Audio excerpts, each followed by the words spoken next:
많이 만납니다. 참 힘들고 어려울 때가 있고요. 그 일들도 내가 실수하고 때로는 기도하지 못해서 얻어진 결과일 때도 있습니다. 후회가 막심할 때가 많아요. 그럴 때 여러분 힘을 내십시오. 하나님은 여러분과 함께 하십니다. 우리가 보이지 않는다고 없는 건 아니죠. 하나님 살아계시고 지금도 내 옆에서 한 번도 우리를 떠난 적이 없으십니다. 언제나 나와 함께 하시고 우리의 외로움과 어려움과 아픔을 아시고 우리를 위로하여 주시고 나갈 길도 열어주시고 힘을 주시는 줄로 믿습니다. 오직 우리의 인생의 안전한 포구는 예수 그리스도밖에 없습니다. 여러분 다른 것 붙잡지 마시고 예수님 붙잡고 사시기를 부탁을 드립니다. 주님이 우리의 인생에 길을 내어 주시고요, 만날 사람을 만나게 하여 주시고 굳은 마음을 연하게 바꿔 주십니다. 우리의 삶을 이끌어 주실 뿐만 아니라 우리의 생명도 주관하시는 분은 하나님이신 줄로 믿습니다. 그래서 늘 세상에서 실패하거든 주의 못자국 만져라 하는 찬양이 있는 것처럼 우리가 세상에서 이런 일 저런 일 겪다가 실패하실 때 주님 못자국 만지셔서 주님께 나오셔서 다시 회복되어지는 인생이 되어지기를 축원합니다. 올해 K스탯 공공사회 정책연구소라는 곳에서 재미난 발표를 하나 했어요. 어느 지역이 우리나라에서 가장 안전할까? 여러분 우리나라에서 어느 지역이 가장 안전할 것 같아요? 이 지역으로 따진다면 청라. 네, 이렇게 말하고 싶어요. 그런데 1위는 아쉽게도 청라가 아니었어요. 1위는 경기도 과천입니다. 과천이 가장 안전한 곳이에요.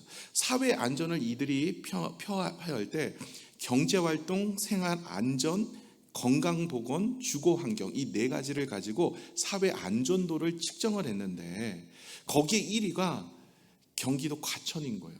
비싼 돈을 주고 그렇게 사람들이 글로 몰려가는 이유는 안전하게 어떻게든 이 불안한 세상에서 행복하게 우리 아이들을 잘 길러내기를 원해서 그런 거죠. 2위가 어딘지 아세요? 청라 아닙니다. 2위는 세정시래요. 3위는 어디냐면 서울 서초구례입니다. 이 구마다 이렇게 잘랐어요. 그래서 서울 서초구래요. 그러니까 많은 비용을 들여서라도 어떻게든 그곳에 가서 살려고 하는 것이죠. 그럼 청라는 몇 일까요? 총 154의 지역에서 청라는 76입니다. 그래도 뭐 선방했네 뭐 이런 내가 살아보니까 이거 만만치 않은데 그래서 선방에서 반 정도 되네 뭐 이렇게 생각하시죠.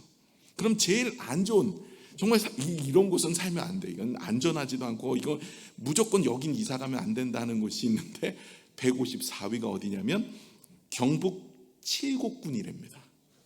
경북 칠곡. 뭐 고향이신 분들 마음이 많이 힘드실 수도 있으세요.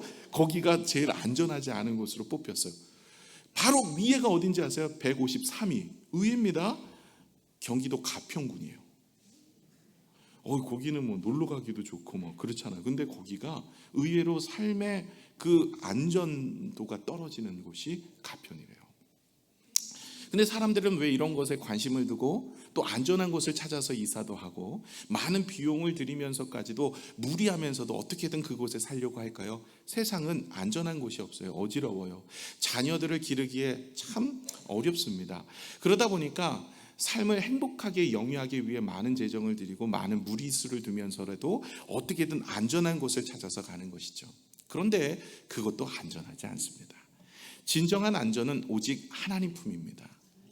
우리의 인생 내가 이것저것 붙잡고 어떻게든 내가 환경에서도 안전한 곳을 혹은 내가 뭐 다른 것을 안전한 곳을 찾아서 뭐 건강을 위해서 혹은 물질을 준비해서 우리의 삶의 영위를 위해서 이것저것 준비해 놓아도요, 우리의 생명의 근원은 하나님께 있기 때문에 우리를 붙잡아 주실 분은 오직 하나님 한 분밖에 없습니다. 아무리 많은 돈을 갖고 아무리 많은 지위를 가지고 아무리 많이 배워도 그것이 나를 지켜주지 못하는 것이죠. 창세기 보시면 하나님이 창세기 12장에 아브람을 택하십니다. 아브람을 택하셔서 그 당시에 갈대아 우르라는 지역에 살았는데 그 우르라는 지역이 지금도 문명이 상당히 그 발굴을 해보았더니 상당히 발달되었던 곳이에요. 거기에서 아브라함이라는 사람을 하나님이 부르셨어요. 그 부르시고 본토, 친척, 아비집, 이거 세 가지를 떠나는 거예요. 이걸 같이 묶어서 보시면 안 돼요. 본토, 친척, 아비집입니다. 본토는 내가 살아왔던 배경입니다. 친척은 인맥이에요. 아비집은 재산입니다. 그 당시에 재산이 그곳의 아버지 집으로 물려받거든요. 그래서 재산입니다. 너희가 의지할 것은 그렇게 살아온 배경도 아니고, 그리고 의지할 것은 네가 물질도 아니고, 그리고 인맥도 아니다. 내가 지시할 곳으로 가겠느냐 하는 것이 아브라함을 부르신 이유였어요. 그 아브라함을 하나님이 택하셨고 그렇게 말씀하셨더니 아브라함이 본토, 친척, 아비집을 떠납니다. 그런데 온전한 순종을 못해요. 그래서 데라, 아버지를 데려가고요, 자기 아들처럼 길렀던 형이 하란인데 하란이 죽어요. 그래서 그 아들이 롯이거든요. 롯이 자기도 자녀가 없어요. 75세까지 됐는데, 그래서 자기 자녀처럼 길러요. 그래서 롯과 같이 떠납니다. 그러니까 아브라함, 데라, 사라, 롯, 이렇게 해서 네 가족이 개나리 보찜 하나 메고 하나님의 약속의 땅을 향해 떠나는 것이죠. 그렇게 가다가 보니까 아버지 데라가 너무나 힘든 거예요. 그래서 지역이 하란이에요. 하란이라는 지역에서 아버지가 돌아가실 때까지 하나님의 약속의 땅을 들어가지 못합니다. 한 2년 반 정도를 지내다가 아버지가 돌아가시고 나서 이제 가나안 땅으로 들어가게 되어지죠. 그때 들어갈 때 아브라함과 자기 아내 사라, 그리고 조카 롯, 이렇게 세 명이 들어가게 되어집니다. 그랬더니 그곳은 살기가 막막해요. 또 기근까지 들었고, 그리고 이렇게 이주해 온 사람들, 그 당시엔 시족 사회이기 때문에 같은 성씨끼리 모여 살았어요. 같은 부락끼리 모여 살아서 다른 이주민들이 오면 무시하고 교제하고 나누지 못해요. 장사도 잘 안 돼요. 그런 시대예요. 그래서 아브라함 보고 다른 사람들, 그 가나안 땅에 있는 사람들을 아브라함과 아브라함의 자녀들을 보고 뭐라고 얘기하냐면 히브리인이다라고 얘기해요. 히브리인은 물을 건너온 사람이란 뜻이에요. 히브리인, 다시 말해 우르를 떠나서 티그리스 강, 유브라갈세스 강을 건너온 사람들, 이주민들이라는 뜻의 그 히브리인이라고 이야기합니다. 나중에 야곱이 이제 약복강에서 하나님과 겨루어 이겨 이름이 바뀌죠. 야곱의 이름이 이스라엘. 그래서 야곱의 자녀들 이스라엘 민족이라고 다시 이름이 바뀌어지고요. 이 이스라엘 민족들은 이제 마지막 그 분열왕국의 마지막 이제 북쪽이 멸망을 당하고 남쪽 유다도 멸망을 당하고 다시 돌아왔는데, 돌아온 사람들이 유다 민족들이 돌아오고 북쪽은 못 돌아와요. 그래서 북쪽이 없어지고 남쪽 유다 백성들만 돌아와서 그들을 유다 백성들, 유대인이라고 부릅니다. 그래서 이름이 총 히브리인, 그 다음에 이스라엘, 그 다음에 유대인, 이렇게 가는 그런 이야기들을 제가 좀 말씀을 드렸는데, 어쨌든 이 아브라함은 이제 그 가나안 땅에 들어가서 하나님의 말씀을 따라 살아갑니다. 척박하지요. 정말 어렵습니다.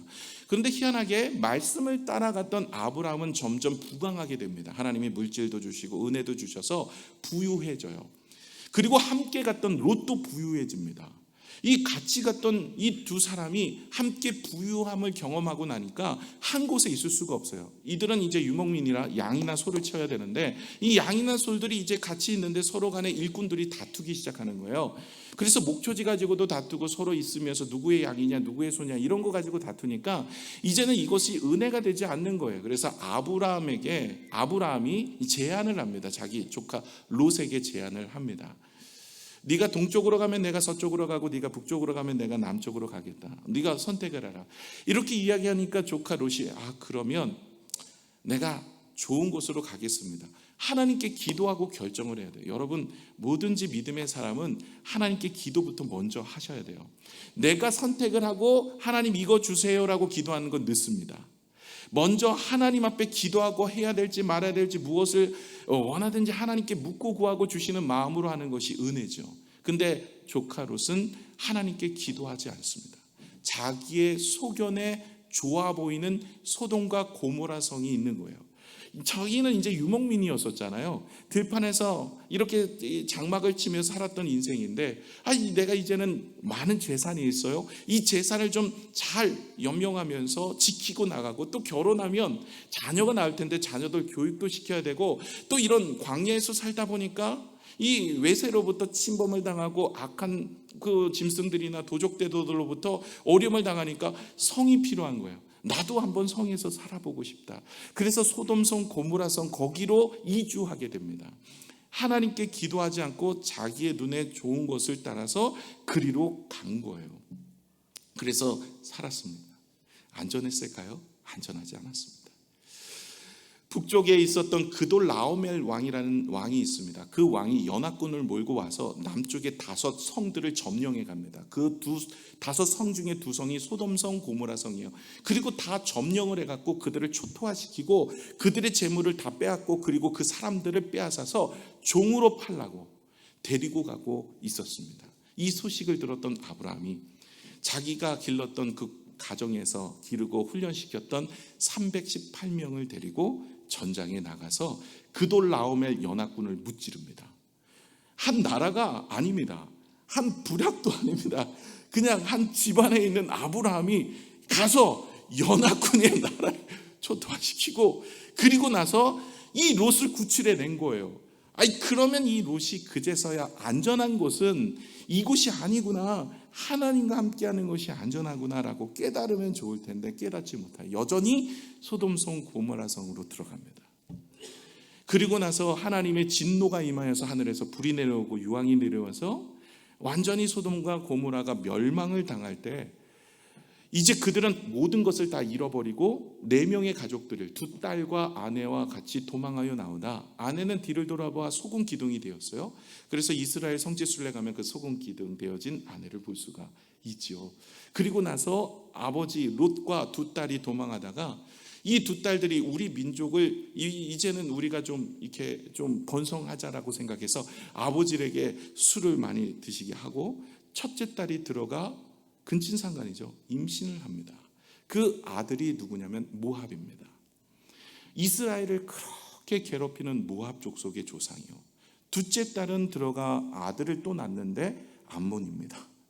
그러니 모압과 암몬이 참 롯의 조상들인 거예요. 그렇게 되면 참 아브라함이 본토 친척 아비집 떠나라, 친척 안 데려갔으면 좀 낫을 텐데 조카 롯을 데려감으로 인해서 안타까운 현실이 발생했지만, 그건 역사적인 이야기지만, 그러나 이 롯이 그렇게 해서 그의 인생 그 이후로는 성경 그 어디에도 나오지 않습니다. 반면에 아브라함은 어땠습니까? 롯과 헤어졌을 때 롯이 동쪽으로 가면 동쪽으로 가고 서쪽으로 가면 서쪽으로 가고 자기와 이제 나눠질 때, 그때도 하나님 앞에 묻습니다. 하나님, 제가 어디로 가면 좋겠습니까? 하나님께서 원하시는 그곳에 가서 제단을 쌓고 제사를 드렸던 아브라함. 그 아브라함은 하나님 앞에 보호를 받습니다. 이스라엘 백성들이 출애굽을 했습니다. 애굽에서 나왔는데 어디로 갔죠? 광야길을 걸었어요. 여러분, 광야는 안전하지 않습니다. 광야는 첫 번째 물이 없어요. 2번째 먹을 양식이 없어요. 이건 인생에 있어서 꼭 필요한 곳인데 광야에서는 뭐가 안 돼요. 이거 농사를 지어도 안 되고 물도 없는 곳이 광야입니다. 또 도적대가 출범을 해요. 피할 곳이 없어요. 또 이게 낮에는 덥고 저녁엔 추워요. 엄청나게 추워서 더워서 죽기도 하고 추워서 죽기도 합니다. 그리고 그곳은 악한 짐승들의 때가 찾아와서 안전하지 않아요. 그런데 여러분, 이스라엘 백성들이 광야 40년을 지내는데 하나님께서 안전하게 지켜주십니다. 낮에는 구름기둥, 밤에는 불기둥. 하나님께서 만나와 메추라기를 주시고 바위에서 물을 내어주시고 아말렉과의 전쟁에서 승리를 주시고 모든 악한 것들로부터 지켜주십니다. 그러니 광야 같은 척박한 곳, 안전하지 않는 그런 곳에서도 주님과 함께하는 인생은 하나님이 지켜주신다는 것을 보여주고 있는 거예요. 여러분, 이 광야 40년의 길을 이야기한 데가 민수기입니다. 민수기는 첫 번째 위에가 샌드위치 구조로 되어 있어요. 햄버거처럼 이렇게 되어 있어요. 위에가 처음 시작할 때 인구조사합니다. 장정만 60만, 남녀노소 200만입니다. 그리고 나중에 가나안 땅 들어갈 때 마지막에 이 바닥면이 뭐냐면 또 인구조사예요. 그 인구조사 또 60만입니다. 다시 말해 무엇을 민수기를 통해서 우리에게 일러주고 있어요? 그 광야를 통과했던 이스라엘 백성들의 그 수는 줄지 않습니다. 물론 1세대들은 다 죽고 2세대들이 들어가지만 하나님이 그 수요를 그대로 유지하여서 하나님의 백성들을 하나님이 지켜주셨다는 것을 우리에게 보여주시는 것이 바로 민수기입니다. 여러분, 우리 인생의 안전한 포구가 어디 있을까요? 폭풍 가운데, 어둠 가운데, 문제 가운데, 우리의 인생이 풀리지 않는 그 숙제 가운데 여러분, 사람을 의지하지 말고, 내 지혜를 의지하지 말고, 내 경험을 의지하지 말고 하나님을 의지하며 살아가는 믿음의 사람이 되시기를 축원합니다. 그렇지 않으면 그의 인생이 무너질 수밖에 없는 거예요. 오늘 본문에 보시면 8절에 재미난 이야기가 나옵니다. 우리 8절을 같이 한번 읽겠습니다. 시작. 너희가 기브아에서 뿔 나팔을 불며 라마에서 나팔을 불며 벳 야윈에서 외치기를 베냐민아 내 뒤를 쫓는다 할지어다. 아멘. 여러분, 여기 기브아라는 곳과 라마라는 곳이 나와요. 그리고 벳 야윈, 베델이라는 이름을 제가 말씀을 드렸죠. 베델의 또 다른 이름이 벳 야윈이에요. 그런데 이곳은요, 여러분, 내륙에 있어요. 이 지역은요 안전해요. 왜냐하면 이스라엘과 남유다 가운데, 그러니까 뭐 외척이 오더라도, 전쟁이 와도 위쪽이나 남쪽이나 이렇게 국경 지역에서 오지 주로 내륙에 오지를 않아요. 그 당시는 지금처럼 핵폭탄, 폭탄, 미사일 이런 거 없을 때야. 그러니까 이게 전쟁이 나도 이 국경선이 위험한 거예요. 그렇죠? 그렇기 때문에 사상 안전한 곳이 어디냐면 기브아와 라마라는 곳이에요. 그런데 이곳에 전쟁의 나팔 소리가 울려 퍼질 것이다 라는 것을 말씀하시는 거예요. 다시 말해 너희의 인생, 지금 네가 안전하다고 생각했던 그곳이 이제는 전쟁으로 인하여 너의 인생이 무너지고 너의 나라가 황폐하게 되어질 것을 말씀하시는데요. 9절을 같이 한번 또 읽어볼까요? 시작. 벌하는 날에 에브라임이 황폐할 것이라 내가 이스라엘 지파 중에서 반드시 있을 일을 보였노라. 아멘. 이제 에브라임이라는 것은 북이스라엘의 다른 말이 에브라임이에요. 에브라임은 요셉의 둘째 아들인데 사실은 이 요셉 지파의 둘째 아들이 에브라임이지만 북이스라엘을 에브라임이라고도 불러요. 그래서 북이스라엘이라고 생각하시면 돼요. 그들에게 황폐할 것이다. 이제 전쟁으로 인하여 모든 지역, 사실 너희가 안전하다고 했던 기브와 라마뿐만 아니라 모든 이스라엘이 황폐되어서 그의 인생이 무너질 것이다 라고 이야기를 하고 있는 거예요. 그러나 이 호세아가 이야기했던 이 이야기를 이 사람들이 들을까요? 안 들어요. 왜요? 지금은 여로보암 2세가 활동하고 있는 시대입니다. 여로보암 2세는 제가 말씀을 드렸죠. 그 당시에 광개토 대왕과 같이 이 나라가 되게 왕성한 우리나라 광개토 대왕. 그러니 이 나라를 누가 건들 수 있겠는가? 지금 안전하고 평화롭고 은혜 가운데 있고 모든 것이 다 행복한데 누가 우리를 그렇게 위협할 수 있을까? 이런 생각을 가지고 있었던 사람들에게 이제 앞으로 너희가 그로 인하여서 하나님 의지하지 않고 세상 길을 걸어가고 세상의 방법으로 살아가는 너희가 반드시 심판을 받을 것이다라는 것에 대해서 이 사람들이 망각하고 살아가는 거예요. 그래서 하나님이 주신 풍요, 하나님 주신 물질, 하나님 주신 건강, 하나님 주신 자녀, 하나님 주신 축복의 삶을 어떻게 했어요? 자기가 누리는 데 쓰고 우상을 숭배하고 하나님을 예배하지 않는 인생으로 살아가더라는 거예요. 끝내는 그들의 인생은 좀 먹는 자와 같이 12절에 보시면 하나님이 좀 먹는 것과 같이 그리고 썩는 것 같이 그의 인생이 점점 무너지게 되어지는 것입니다. 하나님 없이도 한번 살아볼 수 있다는 거예요.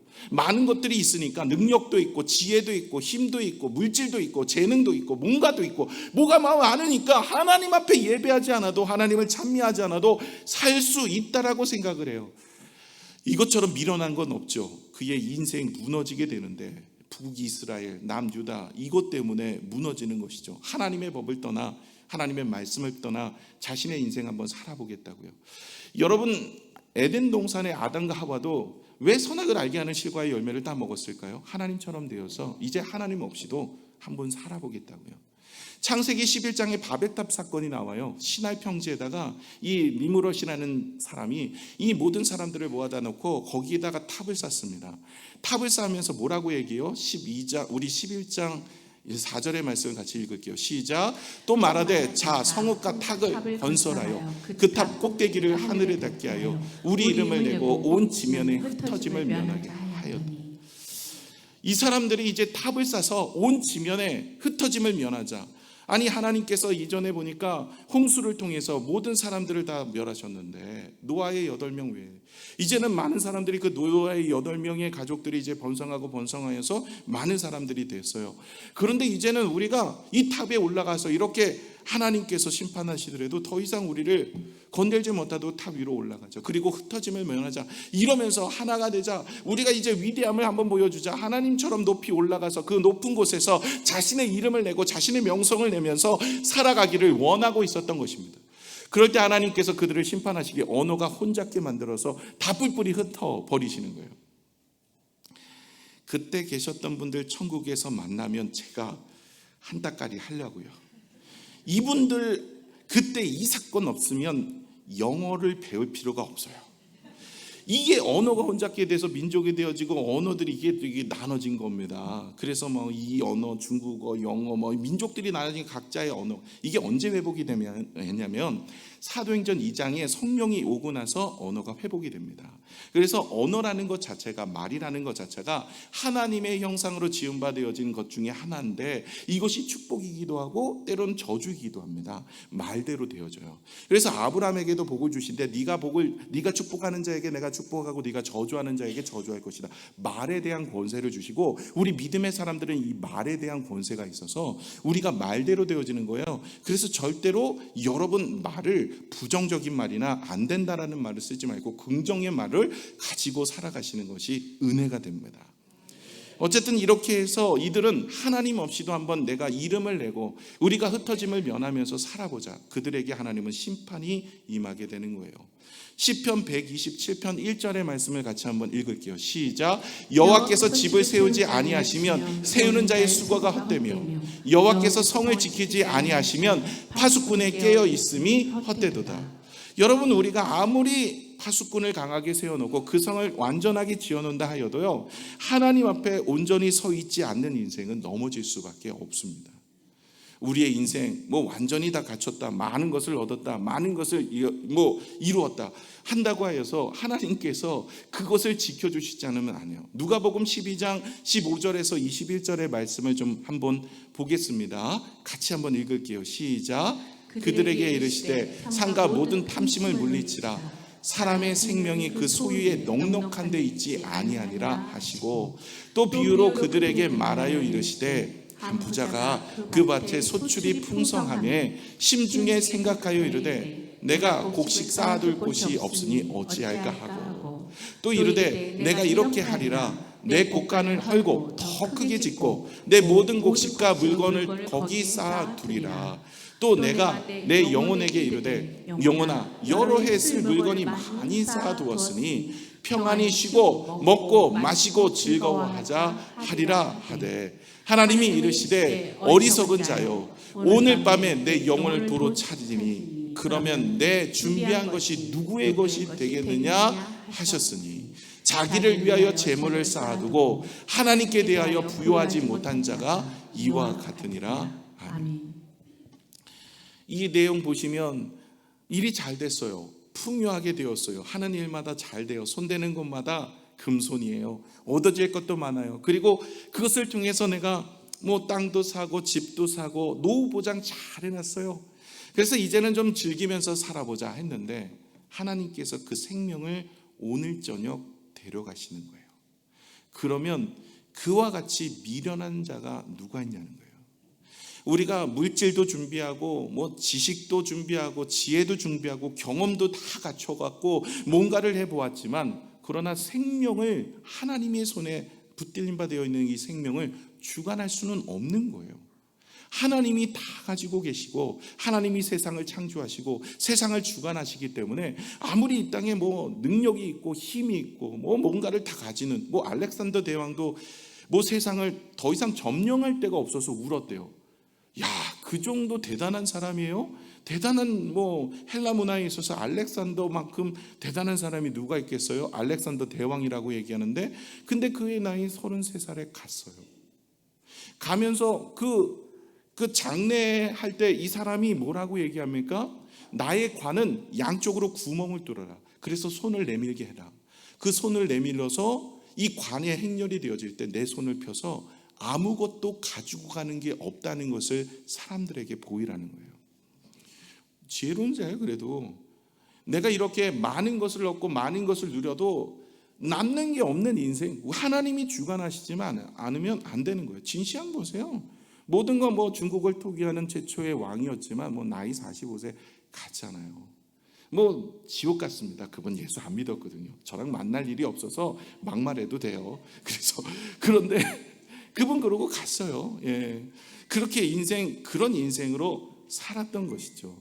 여러분, 우리가 하나님이 우리를 지켜주시지 않으면, 하나님이 우리를 붙들어 주시지 않으면, 하나님이 우리를 보호하여 주시지 않으면 아무것도 안 돼요. 여러분 지혜 믿고, 우리의 경험 믿고, 우리의 물질 가지고, 여러분 통장, 뭐 집문서 이것이 나를 지켜줄 것 같지만 그렇지 않아요. 여러분, 하나님께 나오세요.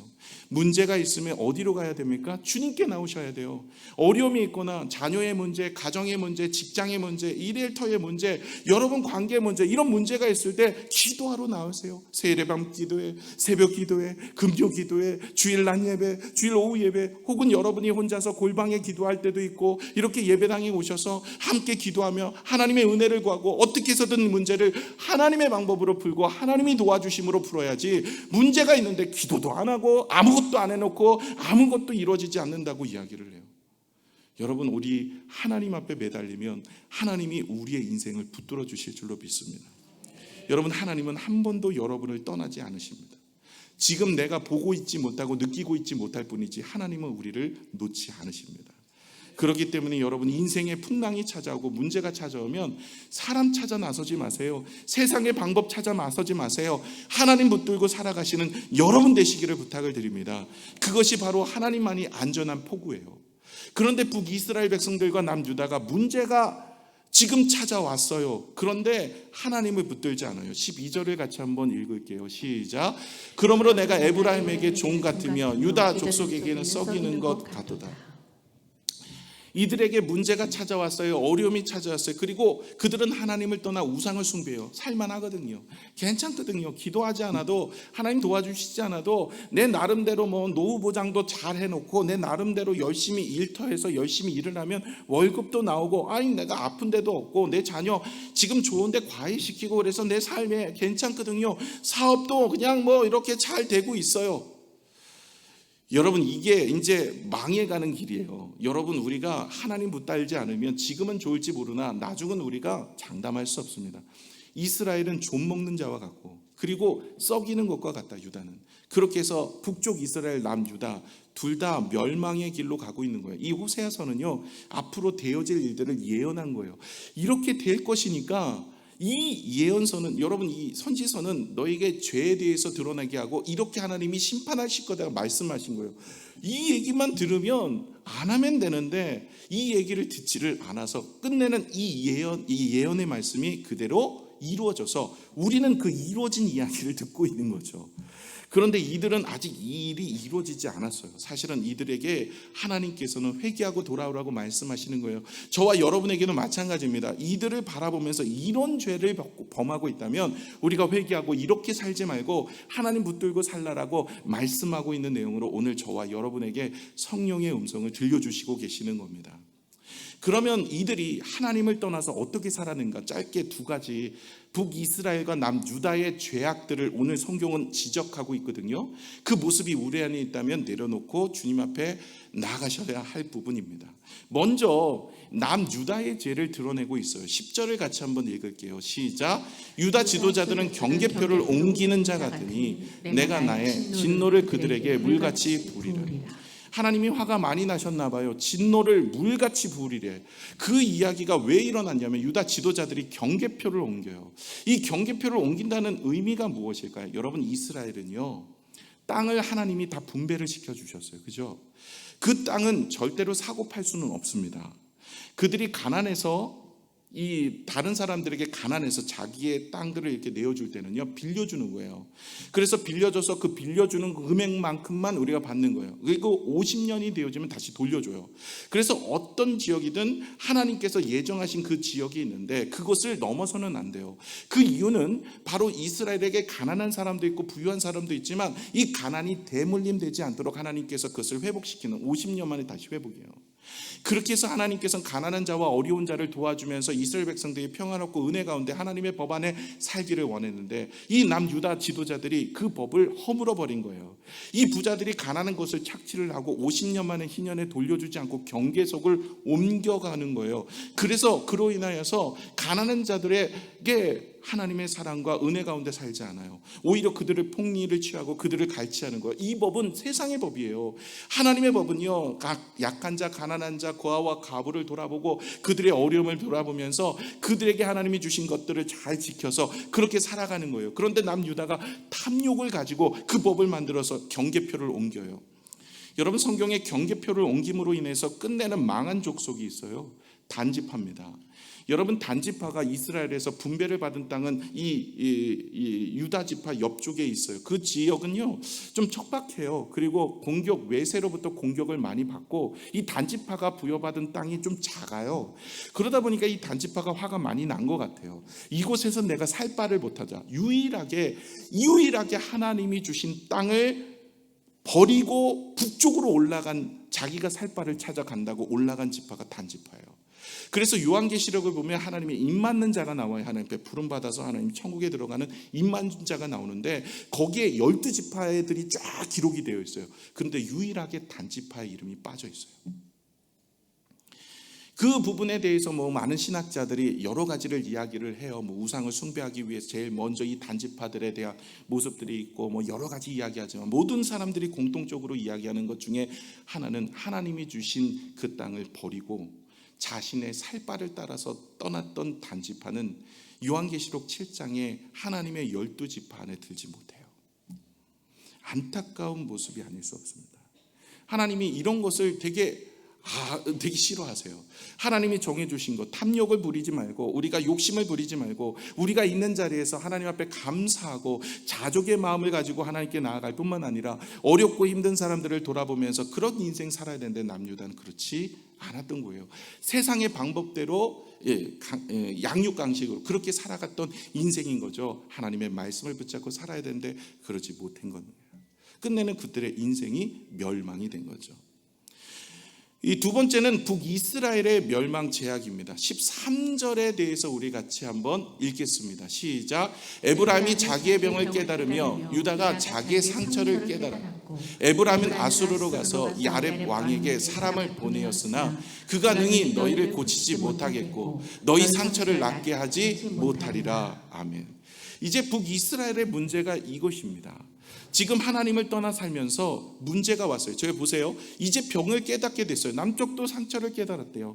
이제 문제가 뭐가 되었는지를 알게 된 거예요. 자신의 인생에 좀이 먹고 썩어지는 인생, 오늘 12절에 나온 그런 인생의 모습이 되어지고 나니까 내가 병들었구나, 이제는 내가 큰일 났구나, 지금 이렇게 화려하게 살다가 인생이 무너지고 공격을 당하고 어려움을 당하고 전쟁이 난무하고 문제가 찾아오고 인생의 아픔이 찾아오니까 이제야 제가 문제가 됐구나, 이제 내가 정신 차리고 잘 살아야 되겠다라고 생각한 것까진 좋은데 문제는 세 번째 줄이에요. 에브라임은 어디 갔어요? 북이스라엘. 에브라임이 북이스라엘이라고 다시 얘기 드렸죠. 에브라임은 어디 갔어요? 아수르요. 여러분, 아수르로 가서 야렙 왕에게 사람을 보냈어요. 다시 말해, 내가 어려움이 있고 내가 문제가 있으니까 하나님 붙잡고 나가야 되겠다, 이 생각을 하지 않고 세상의 군왕, 그 당시에 아수르는 아시리아는 당시의 강대국이었습니다. 거기에 야렙 왕에게 갔대요. 야렙은요 왕 이름이 아니라 위대의 왕이란 뜻이에요. 전쟁의 왕 이런 뜻이에요. 그 당시에 왕을 찾아갈 것이다, 이렇게 예언했으면 적어도 그런 짓은 하지 말았어야 되는데 호세아 다음에 이 예언이 선포되고 20년 만에 이 사건이 그대로 이루어져서 북쪽 아수르가 멸망을 시켜버려요. 어려울 때 도와달라고 요청을 했는데 아수르가 옳거니 잘 됐다, 이번에 쳐서 끝내버리자. 도움 달라고 요청했는데 오히려 그 요청서를 받고 아수르가 대군을 데리고 와서 북이스라엘을 멸망시킵니다. 주전 721년 2년 이렇게 이야기하죠. 그때 남쪽 왕인 히스기야 왕이었어요. 그때도 남쪽 쳐들어왔거든요. 쳐들어왔는데 이제 히스기야 왕이 기도함으로 무찌르죠. 하나님 붙잡고. 히스기야 왕은 기도의 왕 아닙니까? 그러니까 하나님 앞에, 하나님 의지하여 하나님 앞에 바라봤더니, 그리고 남유다는 그나마 기도에서 하나님이 주신 은혜를 바라본 거예요. 북쪽은 인생의 풍랑과 어려움이 찾아왔을 때 하나님을 붙잡지 않았어요. 여러분, 인생의 문제가 오고 어려움이 오면 무엇해야 될까요? 하나님께 나아가셔야 돼요. 하나님이 우리의 인생의 안전한 포구인 줄로 믿습니다. 하나님만이 우리의 인생을 붙들어 주실 줄로 믿습니다. 인생의 풍랑과 어려움이 오는데 자꾸만 세상 사람들, 세상의 방법, 세상의 것들 구하고 살지 마세요. 그거 다 썩은 동아줄이에요. 하나님께 나오셔서 기도하세요. 하나님 앞에 나와서 예배하세요. 하나님을 붙잡고 말씀을 읽고 늘 하나님 앞에 나아가십시오. 하나님이 은혜 주실 줄로 믿습니다. 마지막 예화를 들고 마치고자 합니다.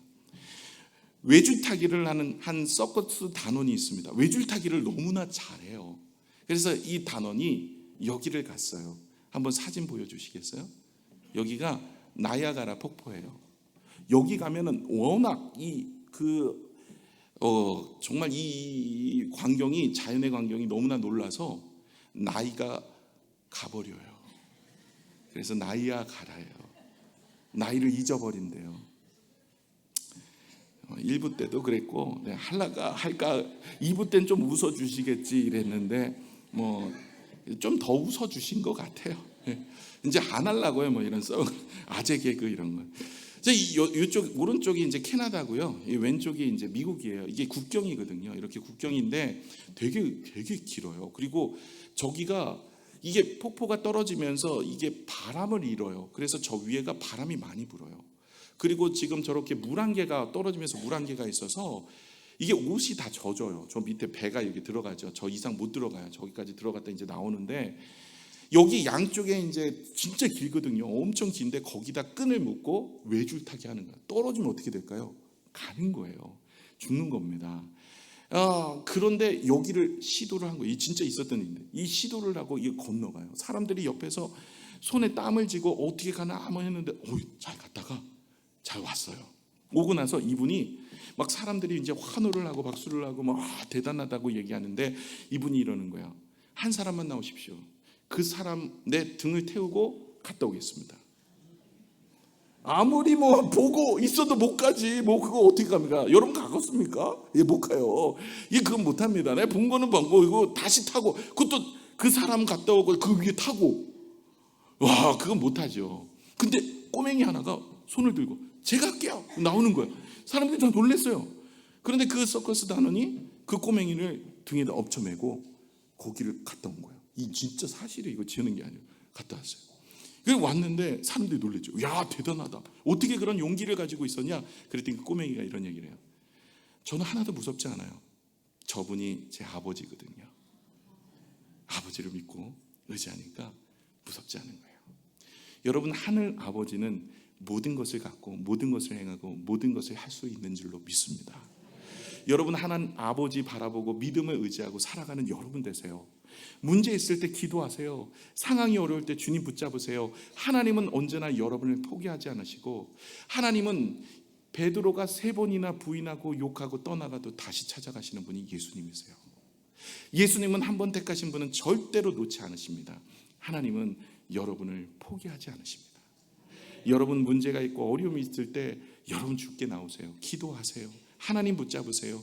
하나님께 아뢰세요. 하나님을 의지하세요. 하나님이 여러분을 지켜주실 줄로 믿습니다. 함께 기도하겠습니다.